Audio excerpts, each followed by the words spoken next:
And this is Chris from Brothaspeak Podcast, where we interview the innovative, the daring, and the bold, providing informative topics for the Black LGBT. And, I have a very interesting guest. Matter of fact, I've actually had a very interesting week because I just had my interview with Chi LaRue and talking about noir male. And next thing you know, I wound up getting another very important adult film star within the industry, Mr. XL. How you doing, XL? Hey, I'm pretty good. Can't complain. You know how long it's actually taken me to actually try to get someone from the adult film industry on this show? It took a while. It took longer than expected. So I'm actually glad you got on the show here. What I want to do with this particular podcast is just kind of let people understand what it is and what it actually takes, really, and what things have you actually normally seen being an adult film star. I just got through having an interview with Chi LaRue the other day. And by the way, she definitely raves about you. She definitely couldn't wait to, have scenes with you, apparently, with working with you before. So that was a good thing to actually hear about. And so I did mention the fact that we're going to have an interview. But also, I asked her in regards to some differences that she came across, working with African-American males, what's the differences that some of them may have complained about, et cetera, just to kind of understand, is there or a difference in the industry? So you're probably the best person to kind of go through that and kind of get people to understanding it. It's fair? Okay, of course, sure. And okay. I'll do my best in trying to answer those questions. Okay, all right. Well, first off, your career from what I read, did it start in 2015? Yeah, honestly, it kind of started, if I'm being honest, maybe after I graduated high school, because that's when I kind of, came to my own understanding of how I wanted to express my sexuality. So I kind of created an Xtube account right after I turned 18, and it kind of started from that pretty much. And then I, got more knowledge, and I was able to kind of apply to studios that I wanted to work with. And, it started from there. But I will say maybe 2011. Okay. Well. Okay. Yeah, that's kind of. So it sounded like to me it started private, very much on a private level of your own. Right. Okay. Yeah. But was there? I don't mean to brag, but I was pretty popular on Xtube starting out, which kind of gave me that kind of drive to say, hey, I can do this. Like, I can apply to any studio and, have fun and, kind of work from there. Okay. And so basically from that popularity, so you already, in many ways, if you really think about it, you've actually started to develop your audience base before you even really entered the industry. Yeah, in a way, yeah. I didn't know that at first. I was creating content, and then I noticed it's like once you create the content, people want to see it, and you just got to keep it up. So when it came down to the first professional scene that you've actually done, what studios was that with? My first scene ever was with a studio called Tagas.com. That was when I first moved to Atlanta, and it had to be about 2012. That'd be like in 2012. It was some years ago. Okay. So in comparison to what your first experience was working with the studio, getting the jitterbugs first off, what was your first experience like? What was it? Well, honestly, I was really nervous. To be honest, I didn't really want to do adult film work. I was really nervous about it. I didn't like the way my body looked. I was really insecure. And so I went to the set. And I remember it was like a condom shoot, so I brought XL condoms. And my director was like, okay, well, we need a name for you. So, he was like, well, you're like the first model that brings on condoms, so we'll call you XL. No lie, it literally started from XL Magnum. Are you serious? I was like, yeah. I was like, it's 2 letters, it's simple. People can't really Google it at the time. I picked that name so people wouldn't be able to find me, because I was very private. I didn't really want fame. I just wanted the money from, doing porn. I didn't really care about being recognized or acknowledged, but, it didn't work. Well, that's kind of interesting. So your name came from the condom. Well, and it pretty much stuck from there. Let me ask you, was the money, in comparison to then and now, is the money of it, is that really attractive for a lot of guys to come into the industry? Not at the moment. I will probably go out and say you will not get paid as well as you should have gotten paid, maybe 3 years ago. 3 years ago is probably the limit. That's when I would say, hey, people can join the studio, they can apply to porn sites and probably make a decent amount, pay off student loans like I did, whatever they want to do. Nowadays, it barely pays. It's like the minimum. They give you the minimum amount. You normally have to pay for your own travel to go to those shoots if they are out of state, if they don't know you, so it's absolutely hard now. It's like it should. You get paid pennies. Whoa. What? I mean, honestly, yes. Anybody, any model, any black model, I feel would comment on the payment aspect of it. Now, it does vary. There's, different pay grades for different studios. Like mainstream white studios obviously pay more. That's just one difference.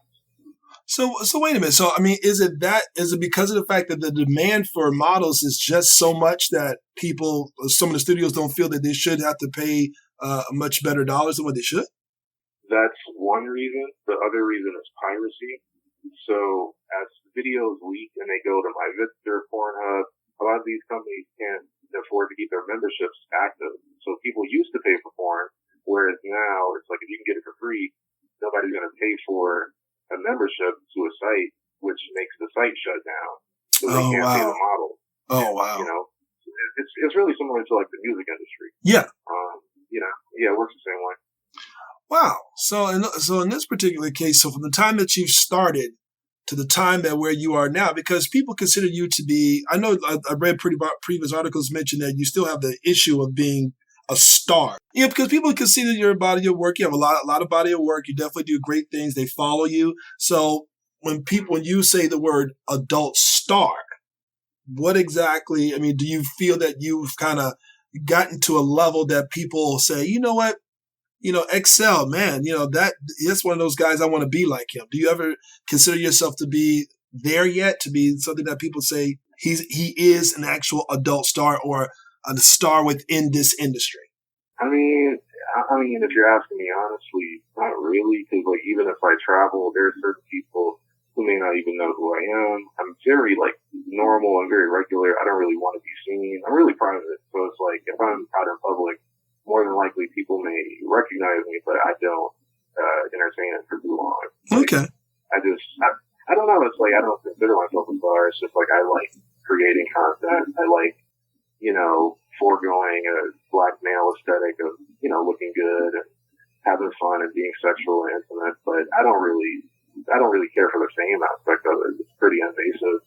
Okay. So, now, because definitely when it comes to the adult film industry, especially within the gay community, it's considered to be a pretty big thing, and not just gay, just also across the board. Because you're creating that fantasy, and so now when you see the differences, now of course now you kind of open up another line of questioning when it comes to piracy. But when it comes to the industry in itself, what are you seeing from the time that you started till now?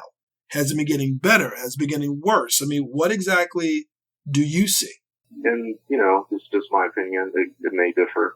I feel like it's getting worse in a sense only because, maybe 9 years ago, you could do a video, branch off, work with other companies, on the regular, get paid a decent amount. And it was fun. Like there's an element of like, okay, this is fun.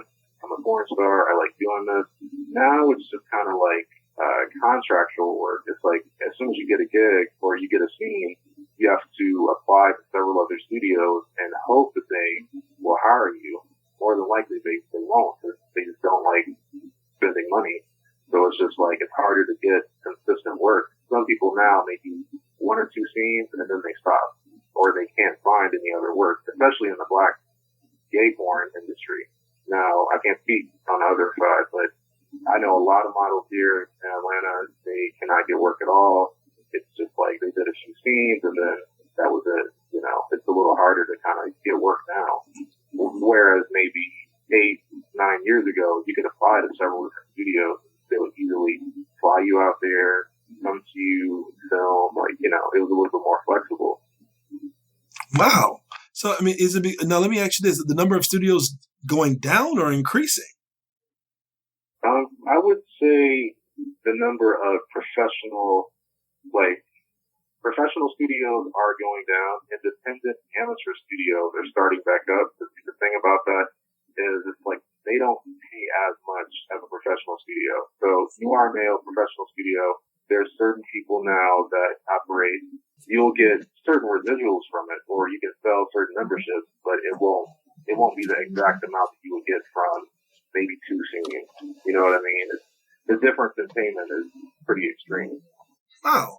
So now, of course, and you threw out the fact that, being black, because that particular, is it mainly because the industry, as far as the fan base, is more dominated by white males, and so therefore they prefer to see more white males on the screen, or what would it be? I would disagree. I don't think the fan base. I don't think gay porn in general is a fan base dominated by white males. I think, it's a good mix. There's a mix of Latinos, Blacks, even Asians. Like, there's a lot of people who look at porn who are different races. It's just that for some reason, the Black studios don't stay in business long enough to where they can continue to thrive.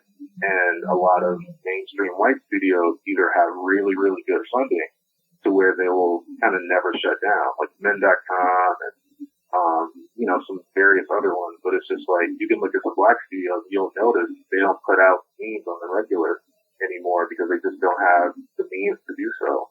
Wow. And, that's just, I don't really know why that's happened, but that's just something I've noticed since I started. Is there many Black studios out there? Honestly, no, not too many. There's a handful now. So, but think about it, there used to be many, like with, I can't name anybody right now because I'm on the spot, but like FlavaWorks had several studios open. My first studio, Tagas, that was one. I mean, there's a lot of Black studios that aren't in business anymore. Bacchus, like there's several that don't make any content because it's just like they don't have the means to make that content anymore. Wow. So when it comes down to the life of an adult film star in terms of getting that consistent work, I mean, how many? Yeah. And it really sounds like it really is kind of going down for a minute. I didn't really think about that. So say within a year, let me ask you this: go within 5 years. If it continues on this particular trend, what do you see for a lot of stars out there? That's a lot of adult film stars who are considered to be popular, considered to be the cream of the crop here. What do you see in the next 5 to 10 years? And that, this is really opinionated, but it's just like, that's a personal choice. Because even myself, I do what I can to make sure that I can get as much work as possible, but it's not easy. Like, I'm sending emails, I'm ass kissing, like I'm doing as much social work as I can just to make sure that, I pay my rent. Like, that's how I do that. But, in a sense, they probably already have a real job. They have no need to continue porn anymore. They just retire. They either retire or, they try to get new work. There is no other option. It's just like, once you're in the industry, you have a choice on, do I continue making scenes or do I quit altogether? Right. It was an experience. It was a fun experience. I want to do something different, and most times they leave.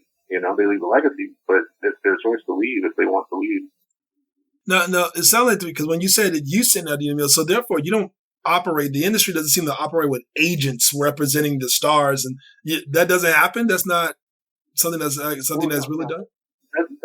That does happen. There are some models who do have agents. They have certain agencies they book through. I will tell you factually, just from what I see, that is more so on the mainstream white side. They can afford to pay their agents. They get 15%. They can afford to do that. A lot of Black models, including myself, we don't have that privilege. We don't do that. We have to send emails ourselves. We have to send our own social media accounts out, hoping that they select us. Like, that's how that usually works. Wow. Yeah. So, again, you're opening up my eyes a little bit when it comes down to the industry. And the funny part about it is, when you think of Black males, especially on a content level, it's not just being promoted just to black audiences. It's being promoted everywhere because of fetishes, because of fantasies, because of all these particular things. So I'm at least what I'm observing, I'm thinking to myself, the market for a lot of minority men, whether Latino or black, should definitely still be high. So I'm still kind of, you would think, yeah, you would think so, but the pattern that normally happens is you'll have wide array of like different models, all black, different races, Latino, and you'll have maybe 5 of like the top players, like the cream of the crop. So those cream of the crop people, the top tier models, they'll get looked more than those other people, mainly because they have a name. So it's like there may be a lot of hot, attractive black gay male porn stars, but there's only a select few chosen. It's it's really similar to like affirmative action in a sense. It's like, okay, well, a studio may say, okay, well, we need a black guy for this shoot, so pick the most popular one. That's exactly what they do. Wow. So, I'm really not. This is just being honest. Like that's right. I've seen it. That's what they do. It's it's current. It's about how popular you are, how many followers you have. If you're riding that train of being a trend, then you're more likely to get hired.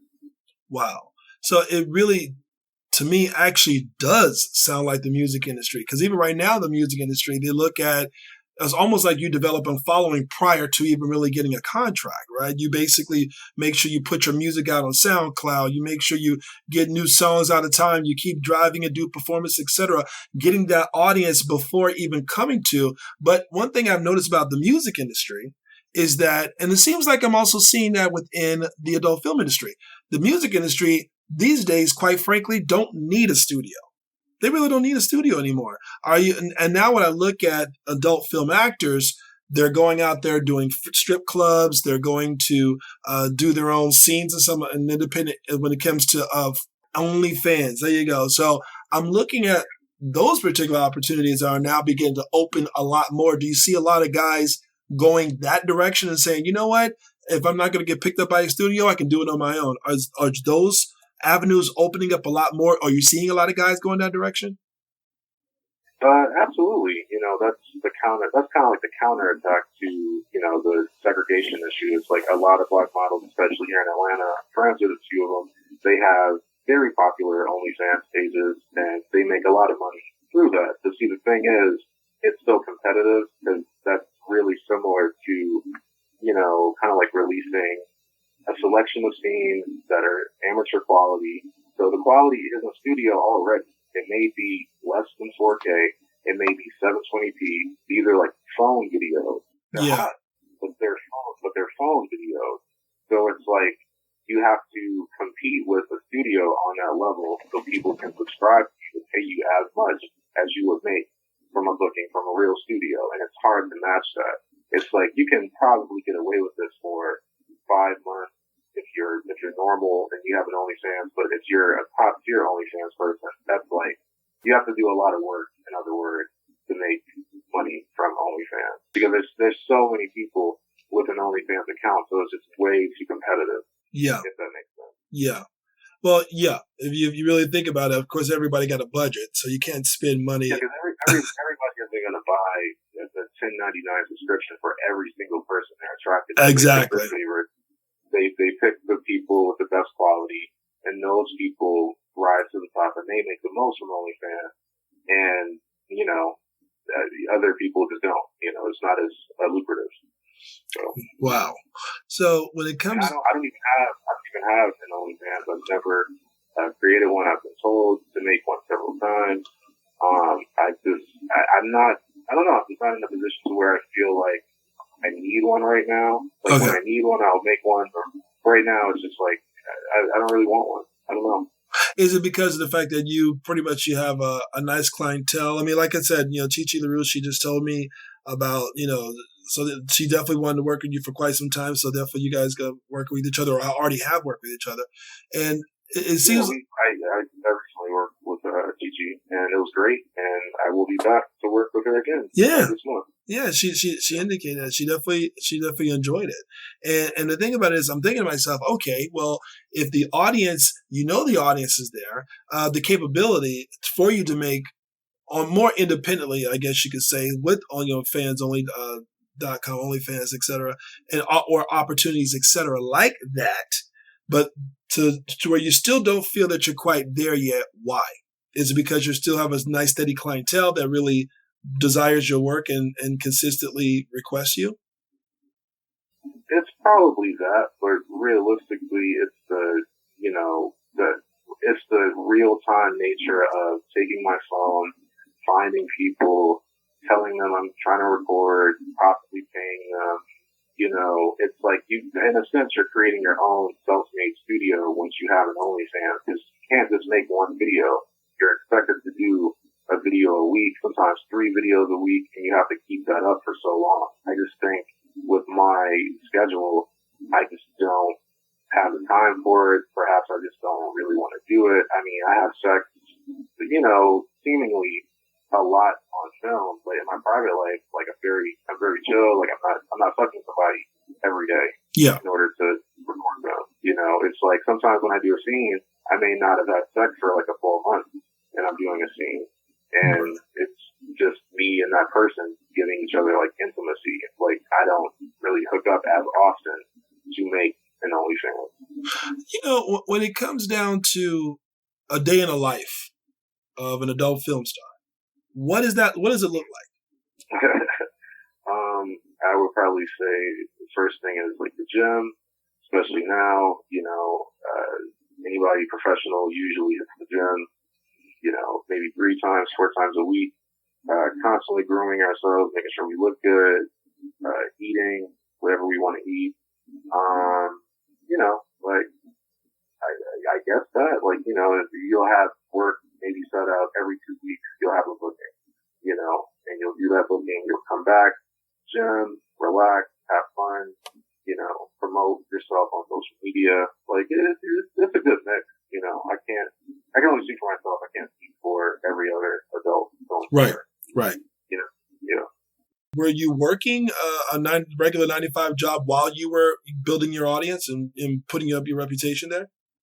Yeah, and the reason I was so private is because I didn't want people coming back to my real job with, foreign information or just to out me. I'm really nice in person. I'm really nice online. So people haven't really been that evil or, cruel to do that. So I've been really lucky throughout the years to keep my real job and still work in the adult industry. It's like, it's a good balance for me personally. It's like, I can be serious during the day, at night or on weekends. I can have my kind of sexual, hoe side come out, and it feels really good, liberated.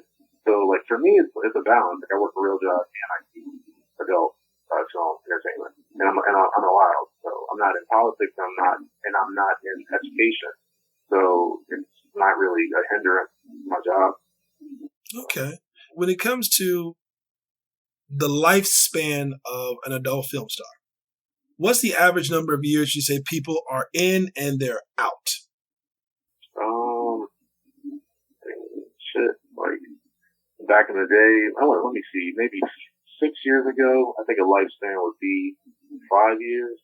Now, if you're joining adult videos in 2018, I would honestly say 2 years. Whoa. It's like, honestly 2, because it's like there's only so many places you can go, and nobody knows where, nobody knows which studio will still be active.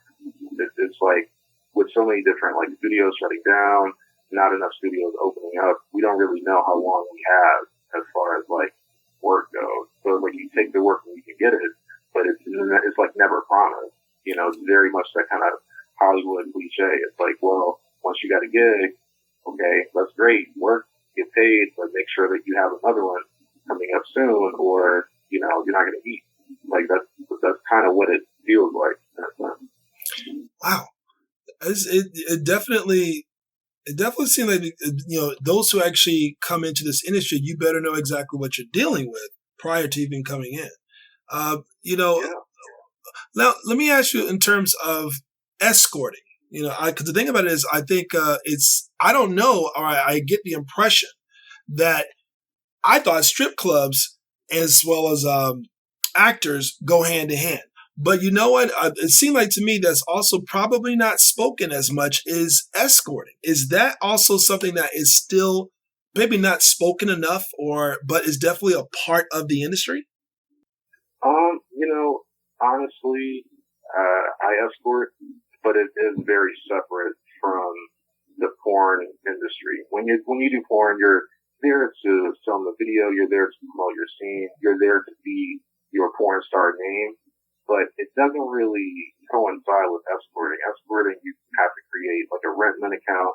It used to be Rent Boy, and then you kind of, put your phone number out online and you let people contact you that way. And it kind of goes from there. That's typically what I do, in addition to my real job and porn, because I like to make money, so that's just what I do. But it is really separate. It's like that's a separate thing that you have to do. That's almost like that would be the side hustle to porn. Like, escorting is a side hustle. Porn would be the main career if you get paid well enough.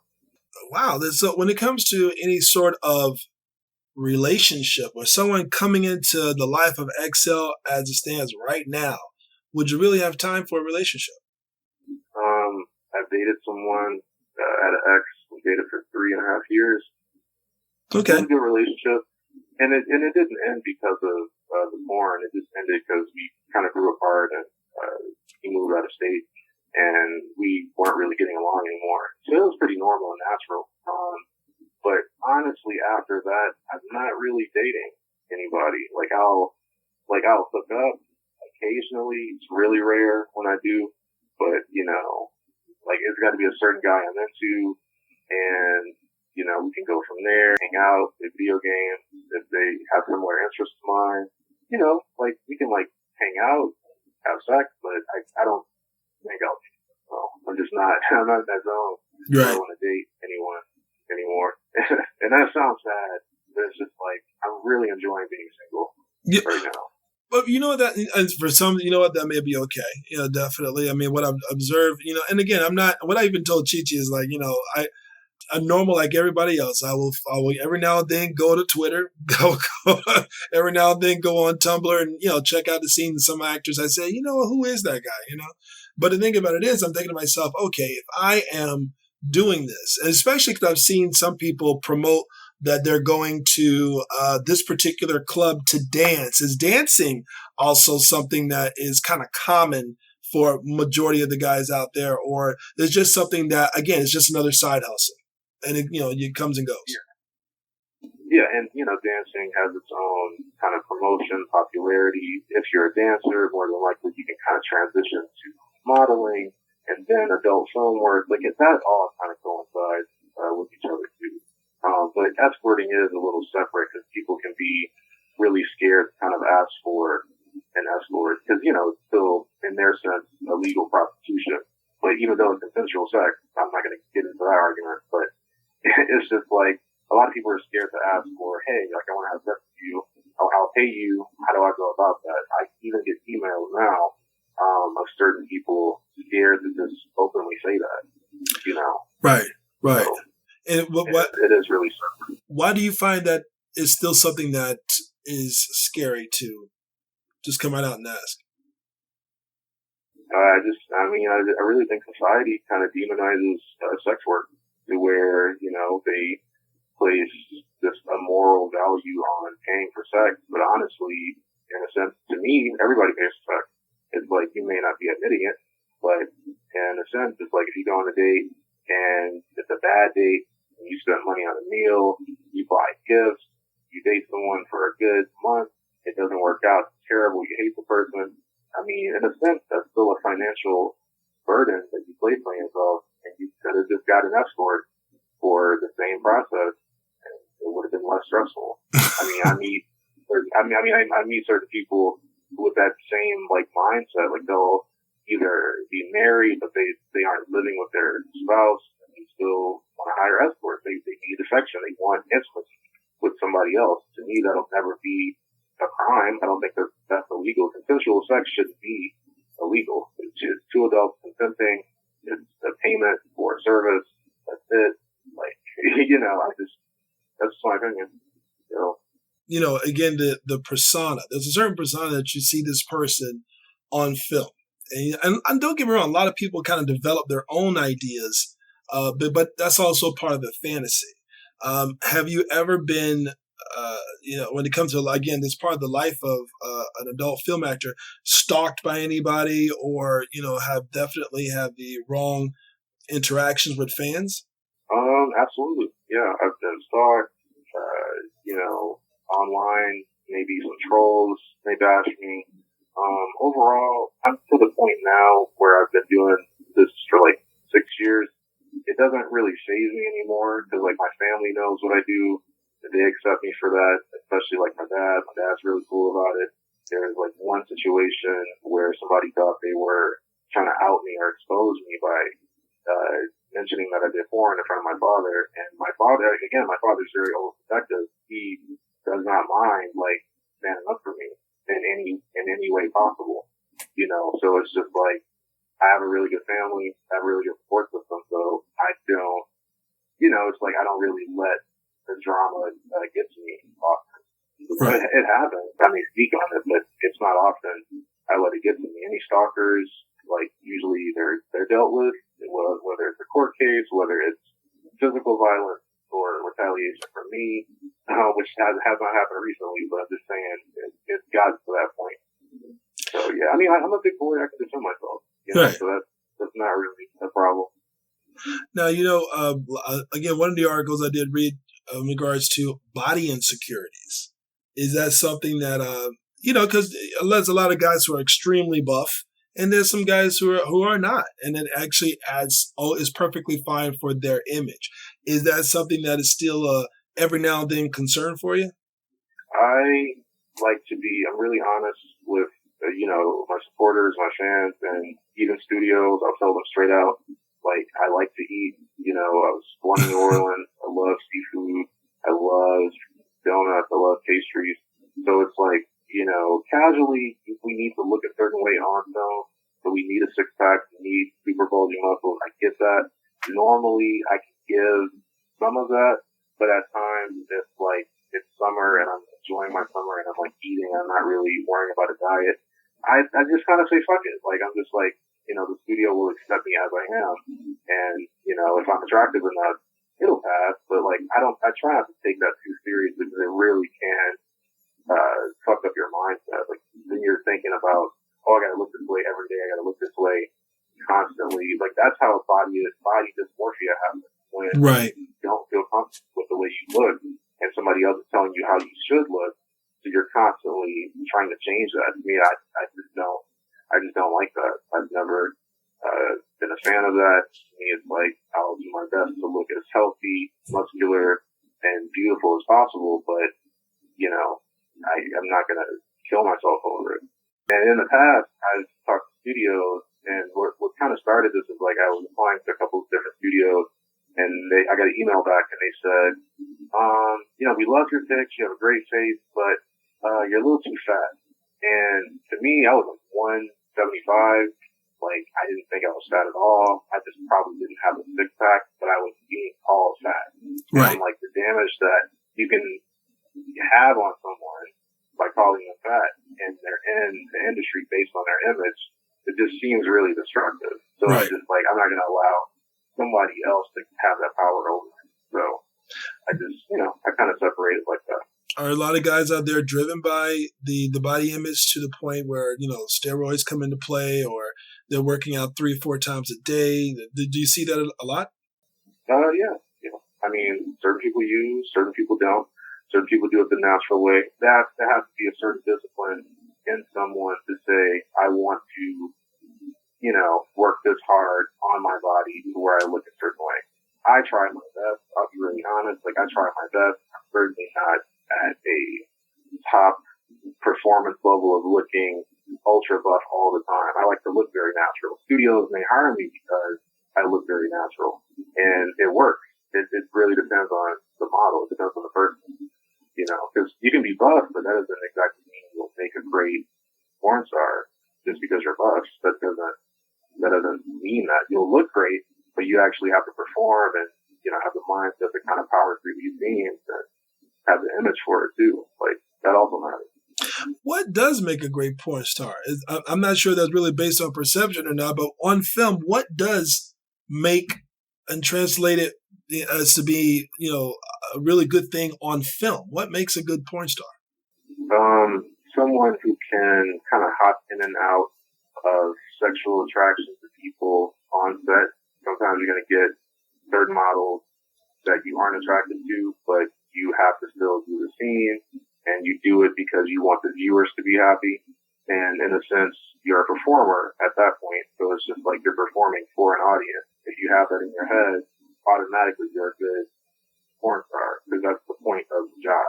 The point of the job is to perform in front of the camera as best as you can, top ability, using personal skills, using things you fantasize about, you want other people to fantasize about, just, something kind of fun, liberating, and free.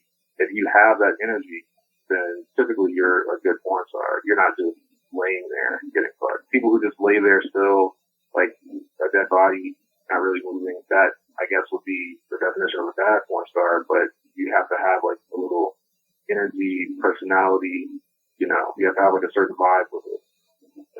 So is that more of on the touch? Is it more in the eyes? Is it more, especially if you see that you're not necessarily attracted to that person? Do you find something about that person that you really are focused on to say, to kind of please yourself? I mean, it's a lot of mind tricks. It sounds like it. Yeah. I don't even mean this physical attraction, because I'm attracted to people that some people may feel are not attractive. What I mean by that is just like personality wise. I meet a lot of people who are kind of bitchy, really mean, very messy, and those are people that I will get turned off on set if I see that. To me, I don't want to fuck you if you're talking shit about other co-stars, or you're talking shit about the director, or you're talking shit about me, but then you still want me to fuck you for the scene. I just, that's when I kind of lose attraction. Oh, wow. Like, I've been in situations where I've had to power through it. It's just like, hey, that may have happened, but you still need this check. So yeah, do and get it done. And to me, that mentality of just like getting it done, if you have that in you, then I feel like you'll be successful. How long does an actual scene take? I mean, because of course I can see it happening over and over again. Look at this angle, that angle. I'm thinking to myself, this has got to be an all-day thing. How many hours that you really are dealing with, scenes? It really depends. It really depends. I've had experience with certain mainstream studios holding me for a full day, sometimes 9, 8 hours. A photo shoot may take 3.5 hours if you think about it. To constantly change the light. It depends on how many models you have. If you have any backdrops, pre-workout, oil, all of that may take 2 to 3 hours just for a photo shoot. The actual scene is obviously longer, so that can range anywhere from 3 to 4 hours sometimes, depending on whether the person gets hard, if weather is weird, if the shoot is outside. There's a bunch of different variables, but mainstream studios normally, it's like a full 10-hour day. If it's like a smaller studio, it may be 2 hours. You can like get in and out 2 hours. It's nothing. Yeah. Okay. I'm kind of curious though, because if a lot of people, especially when it comes down to a lot of the studios who are not, especially African American studios, who are not necessarily being successful in terms of staying open, in terms of, because I'm thinking to myself, there's got to be tons of actors that will still want to be part of the industry. That's number one. But then again, after speaking Chi-Chi, made it seem a little bit different, to where it's not always a lot of people looking to get into the industry. And so, she did mention that goes a lot on Twitter and kind of looks for talent a lot. But there seems to be a lot of talent for you. Is that correct? In that sense, Chi-Chi is a mainstream director of a, mainly white porn company. So from that perspective, I don't really know that full perspective. I can only speak on what I know from living in Atlanta. having a very large black gay fan base and group of people who do want to do porn, but they can't get hired. Gotcha. That's the main reason. That's the main reason they make only fan pages, is because they could never get booked. And they'll look at me like, oh, well, what are you doing? How are you working with all these studios? And I'm like, well, I'm sending emails out. I'm like ass kissing. I'm like really playing the game so I can get work if I need it. For me, that's my income. I live a certain lifestyle and I like to keep that up, but it's hard. Like, I would be lying to you if I told you it was just easy. Oh, I'm getting paid left and right. I'm not doing anything. Like, that's a total lie. Like, I send emails out. I've even removed my own porn videos from, like, my Vista and Pornhub so people don't see it and they don't feel it. Like, gotcha. That hurts the fight. Wow. So wow. On my end, I do a lot of work to make sure that I stay at a certain level. Gotcha. Gotcha. Now, when it came down to when I spoke to him about equal pay, and apparently that was something that a lot of the actors, as African American actors, were asking. Okay, am I getting paid the same as the white actor? Once he discovered that, he made sure that everyone was paid the same. In terms of that equal pay among studios, have you come across situations where, especially with a lot of other studios of different ethnicities, et cetera, that there is definitely a difference in pay because of your race or just because of your position that maybe playing in the film? It's definitely because of race. Again, this is like one of those things. It's whenever I tell people anything racially about porn, it's just kind of like I say, look at it like the actual film industry. It's like, in a sense, it's kind of the same thing. It's like even black actors aren't paid what white actors are paid. We get it equally the same. It's just like, it's really the same thing. It's like I've worked for studios who have plainly told me they were underpaying me because they didn't know who I was. Clearly, I have a long resume. They're like, oh, we've never heard you before. So we're only going to give you $200. Meanwhile, the other white model may get $1,500. You may get $1,000. And that's not even a lot. But I'm literally talking like I've been offered I'm talking third of certain people's incomes. So that's absolutely true. Black people are, and especially black models, they're just not paid the same. I don't know how to keep that up or to kind of prove that now. I know they're kind of getting a lot of backlash for it. They do their best to reverse it, but it was pretty blatantly racist the past 5-6 years at mainstream white studios. It was pretty obvious. They would let you know you weren't going to get paid much. They did not mind telling you that. Now they care about public image, so they clean it up. They don't get into detail about it because they don't want it coming back to them to harm them, or they don't want bad press. Gotcha. Gotcha. Interesting. So they do care to a degree, as long as the average public doesn't necessarily know what things they're doing.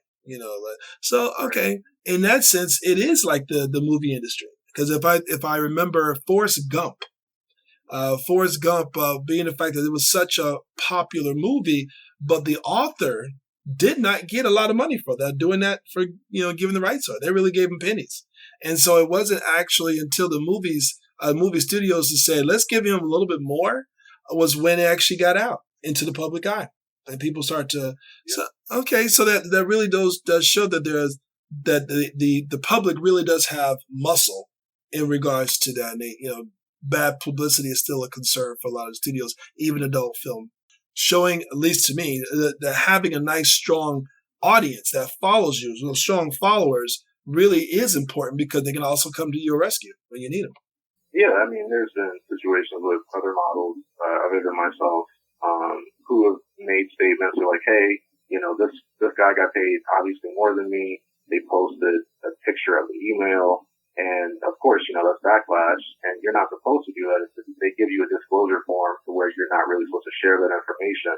But the person who did share it, it's like once it gets out, it's automatically viewed as racism. So they try their best to clean it up, and they don't want to lose money. They don't want to lose their audience or their memberships. So they try their best to kind of reverse it, delete it, whatever it takes to kind of erase that negativity or racist image. They usually will try to trick people into doing it. So they'll pay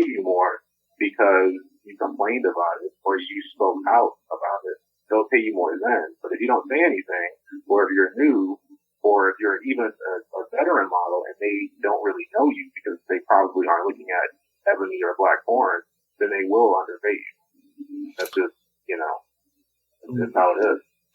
How much longer would XL say that he has in this industry? Like if you're asking me, I was gonna retire 2 years ago. I've been in several situations with studios where I'm just like, I'm done. I don't do this again. But I find a way to still do it. I don't know. There's something about it I enjoy. The experience is kind of new each time. It's kind of fun and different each time. I'm learning certain things and observing certain things with each shoot that I do. So for me, it's just kind of like I enjoy it so much that I don't really know. I'll probably continue for maybe the next 2 years and just kind of stop, but maybe 2 more years.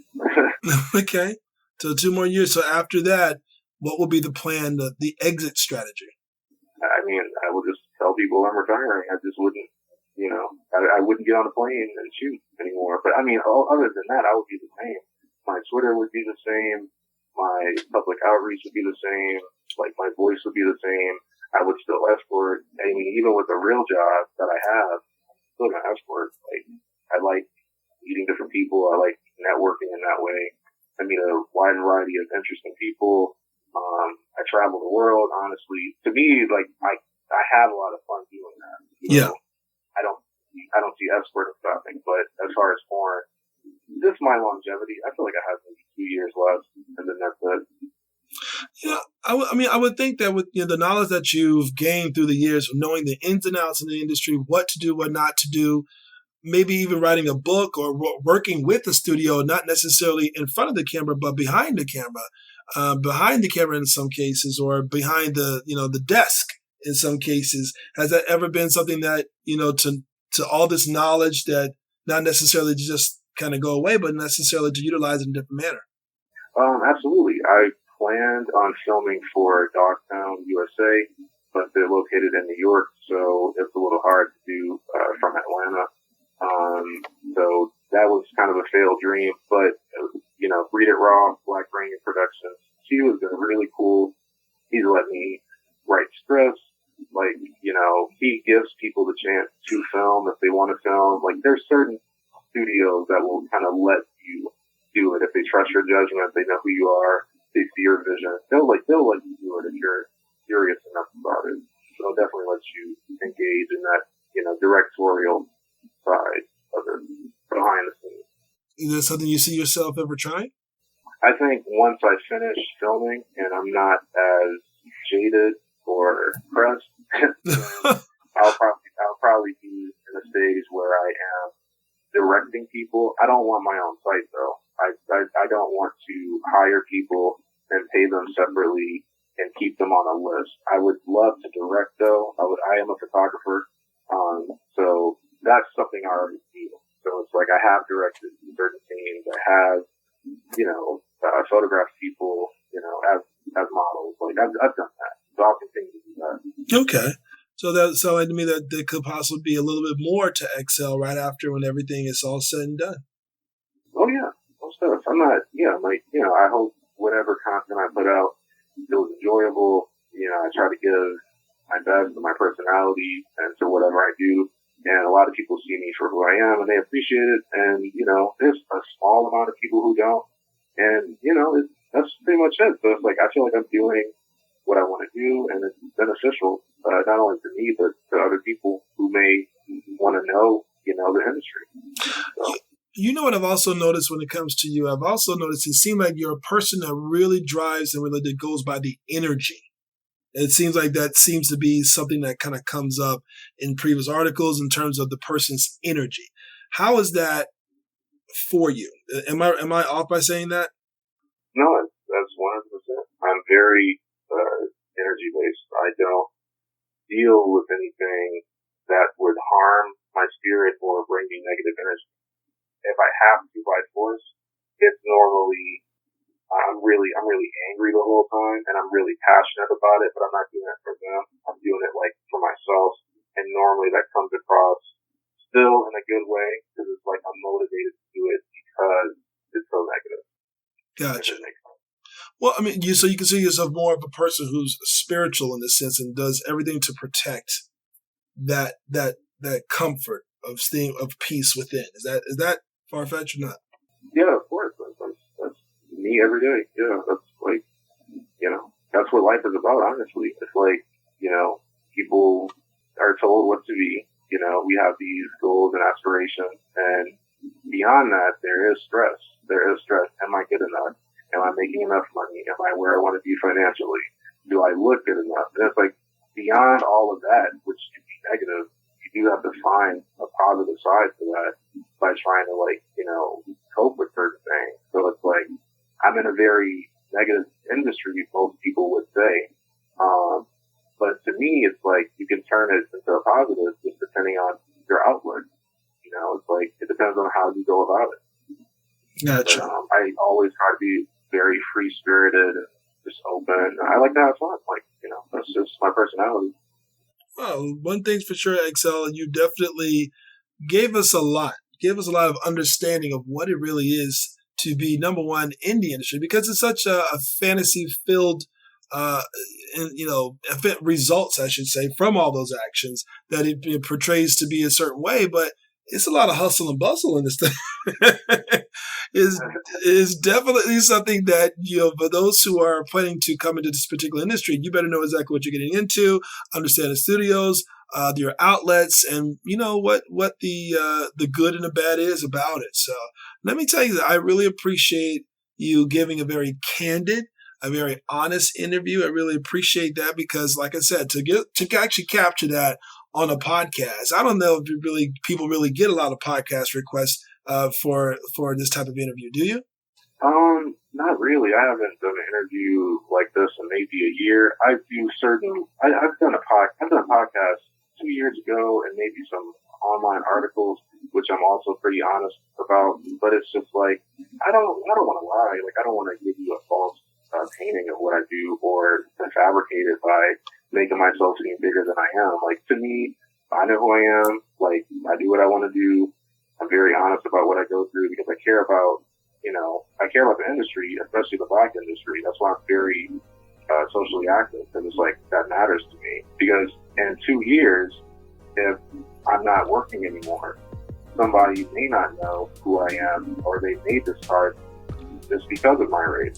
Right. So if I'm not I certainly can't ignore what we go through in the industry. I mean, there's certain models just they try not to see it, they don't want to talk about it, they feel like they're outing a studio if they talk about racism. It's like, no, you can still work for that studio, make your money, but be honest about what's going on. That does matter. I don't want to paint a false picture to people and glamorize something that isn't as glamorous. Right. That would be real. That would be true. Right. Again, thank you so much, XL, for coming on Brothaspeak Podcast. And let me tell you, like I said, I'll definitely post all your information. Of course, you've done a slew of videos, so I'll just simply give your website. I don't need to point out every video you've done, but definitely point out where they can actually find you, follow you, etc. And this is Chris with Brothaspeak Podcast and XL signing off. Have a wonderful day.